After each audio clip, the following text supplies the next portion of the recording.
It was a great game. I thought both teams played at a high level. I thought, you know, Kendrick Davis and Williams both were outstanding players tonight. I mean, you see why they both first-team all-conference players. You see why they're two of the better players in the nation.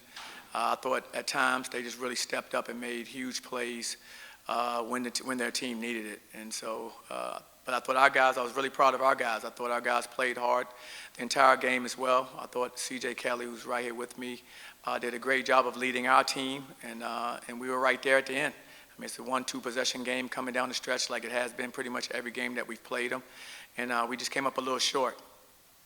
Okay, we'll start here in the front for questions, please. You finished the second half there with 19 points. What was working there for you to really get this team going? Went 6 or 7 from the field. You've really been able to turn it on in the second half. We saw it yesterday and then did it again today. What seemed to be working for you there in the second half?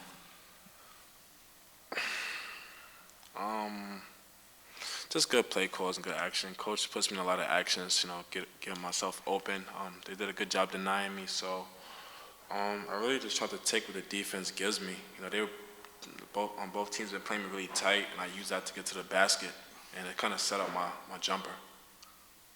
And Coach, obviously it's not extremely ordinary to see two guys go for 30 like Kendrick and DeAndre did tonight. Just talk about their performance tonight. Obviously, they're both two of the top players in the conference. Just give your thoughts on those two guys' performance tonight.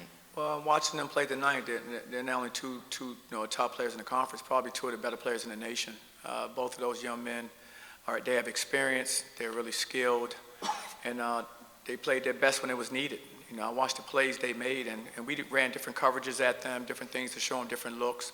And they still found ways to make plays, and that's a sign of really good players. I mean, they were still finding ways through our coverages, some double teams, different things we were throwing at them, and they stayed focused and still made good decisions and made baskets when they needed to. Any other questions from in the room here? Okay, we'll go to the Zoom. We'll start with Trey Strelko, please, for the next one. Coach, 12 of your 14 losses by single digits. What does that say about your team on this season? The same thing I've said about these guys, to their faces, is that I'm really proud of them. They're a high-character team. I've been involved with a lot of basketball all my life, and there's not too many seasons I've had, even with really good teams that have gone on, deep in the postseason, that they didn't have a game or two where they just didn't have it. This team, every single night, has given us a chance to win and be successful in games. And that's a tribute to their character and their leadership. I mean, guys like C.J. Kelly, guys like Michael Durr, Brandon Suggs, guys on our team, the upperclassmen, Lahat. Those guys set the tone for how we're going to be. And I thought they did a great job of establishing that with this team. Okay, we'll go next to Kyle Nash, please. Coach, obviously you'd rather be talking about this concept in a win, but you guys, had a bit of a rough start in the first half, had a lot of turnovers, then cleaned that up quite a bit in the second half. In your mind, what was it you guys did that kind of helped to clean that up? Well, they have a great style of play, Memphis does, and it's chaotic. You can get lulled into playing the way they want to play real quick, and I thought we got lulled into playing too fast because that's the way they're going to play. And so what we did in the second half, we settled down. We tried to slow our guys down and take what the defense gave us, like C.J. Kelly said, take what the defense gives you. Don't let them speed us up because that's not our game. And I thought in the second half we were able to more dictate and play the way we wanted to play through most parts of the most of the second half. Okay, we'll go next to Brandon. Oh, I'm sorry. Yeah, follow-up, Kyle.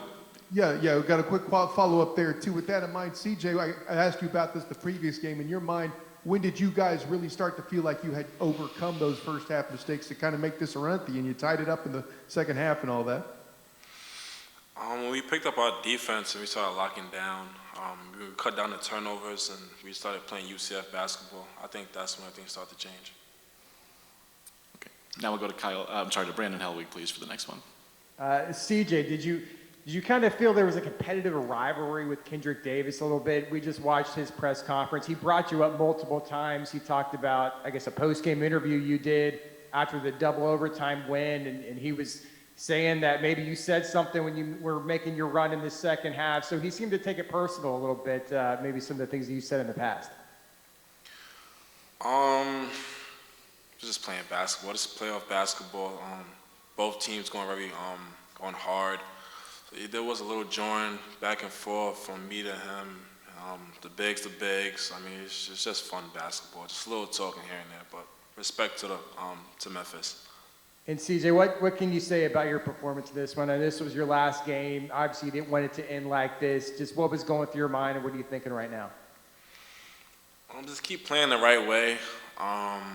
We have a great coaching staff, and we have guys that give their all into this game. We feel like every game we've been in a dogfight. So just keep playing the game the right way. I was just saying to myself, not trying to do anything uncharacteristic, really. Okay, we'll go to Eric Lopez for the next, please.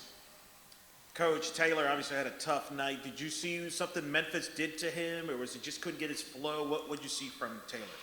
Well, you always give the other team credit. I think when players don't play the way they've played through the season, in most cases, you give the defense credit, and so I give them credit for how they played him. I thought they were, aggressive, and they were up in him, and they kind of, got him out of his rhythm.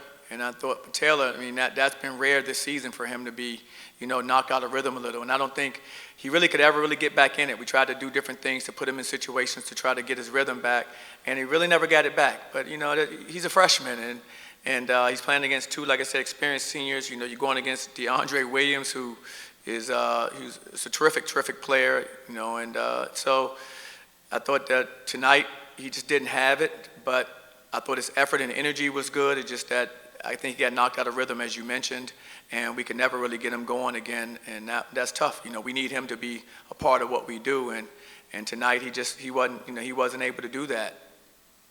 Talk about what's it been like coaching CJ this year and all the different things he's had to do for this team, from running the offense from the point guard, scoring, distributing, what he's meant to this team this year. Well, he meant so much to the team. I wish he had more years left in his eligibility. He's been terrific, and I've really enjoyed getting to coach him. He's a student of the game. He has an intellectual curiosity. He's always trying to learn and get better. He always has questions, and they're always good questions. He's always trying to figure out ways to improve, and that's the type of young man, you root for. And so, just enjoy coaching him from the standpoint. He's so versatile. I think, we were able to show more of his versatility here than he probably has in years past, the way we played him, on the ball, off the ball, and that's something that I think he was able to embrace. When I first told him he's going to play on the ball some, he wasn't too sure if he wanted to do a lot of that. And then I think as he started to handle the ball and it was in his hands more, he realized how much more he could be effective, and he really gave us a huge lift as a backup point guard, as a facilitator, or even in a game like this, I could just put it in his hands and have him run the offense. And, he makes, like you say, he makes really good decisions. He plays the right way. And so he's a good example for the young players on our team of what it takes to be a really good player. Okay, we're going to take the last one from here in the room, please. Hey, Coach, you mentioned how special Taylor Hendricks has been. If this was his last game tonight, what were you able to take from a special player like Taylor Hendricks over the season? And just talk about your relationship with him and how special it was this season with him. Well, I have a great relationship with Taylor, like I do with all of our players on the team. He was a joy to coach. I've said this before. There's not been one bad day coaching Taylor. And that's hard when, we're intense in practices, games, and there's not one time where he looked at you, or, he dropped his shoulders when you had to kind of, criticize something that he's doing. We coaches, so we criticize. And so there was not one time where he ever did that. And so it says a lot about who he is as a person. He's really coachable. I enjoy working with him. He's a hard worker. He's a guy, I'll say, he comes early and stays late. Comes early before practice, stays late after practice, always working to get better. He's a great teammate. I've watched him throughout the season, like even in these interviews, I listen to what he says, and he's always complimenting his teammates. What a great young man, because he's a terrific talent, bright future. And he's always first to say, what can I do to help my teammates? How can I help them? Always has a positive comment to make about him. If you go through the records of the articles, you'll always see that. And that's rare for a freshman who's having the type of year he's had. You would think he'd be thinking about more of himself. yeah, he's always thinking about others. He's thinking about his teammates, and that's why I think he's going to be a great player, and it's going to win a lot of games because those type kids usually do. UCF, thank you.